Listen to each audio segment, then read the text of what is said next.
पुण्यामध्ये वंचितकडनं वसंत मोरेंना उमेदवारी जाहीर, तर बारामतीत सुप्रिया सुळेंना पाठिंबा. वंचितकडनं नांदेड, परभणी आणि संभाजीनगरचे उमेदवारही जाहीर.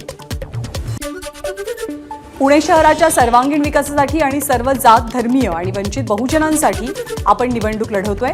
उमेदवारी जाहीर झाल्यावर वसंत मोरेंची प्रतिक्रिया.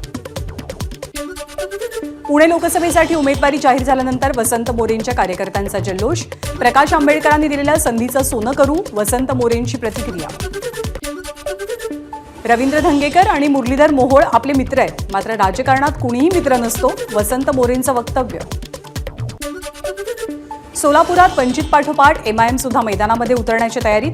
माजी आमदार रमेश कदमांशी एमआयएमची चर्चा. काँग्रेसच्या अडचणी वाढण्याची शक्यता. उन्मेष पाटील दुपारी ठाकरे गटात प्रवेश करण्याचा अंदाज. जळगावमधनं भाजपनं उमेदवारी नाकारल्यामुळे उन्मेष पाटील नाराज. खासदार हेमंत गोडसे ठाकरे गटाच्या संपर्कात. नाशिकच्या ठाकरे गटाच्या संवाद मेळाव्यात जिल्हाप्रमुख सुधाकर बडगुजर यांचा गौप्यस्फोट. रत्नागिरी, सिंधुदुर्गमधनं तिकीट मिळवण्याच्या शर्यतीनं किरण सामंत यांनी माघार घेतल्याची चर्चा. सोशल मीडियावरची पोस्ट व्हायरल. नारायण राणे आज रत्नागिरी, सिंधुदुर्ग दौऱ्यावर. राणे आजपासून आपल्या प्रचाराला सुरुवात करतील. रत्नागिरी, सिंधुदुर्गमधनं भाजपचाच उमेदवार लढेल, कुणीही लुडबुड करू नये, नारायण राणेंचा स्पष्ट इशारा.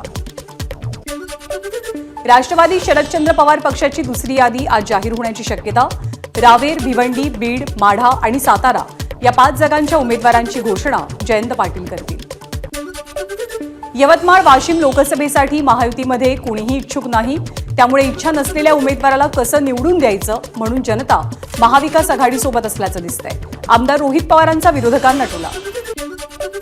वर्धा लोकसभेचे शरदचंद्र पवार पक्षाचे उमेदवार अमर काळेंची नामांकन रॅली.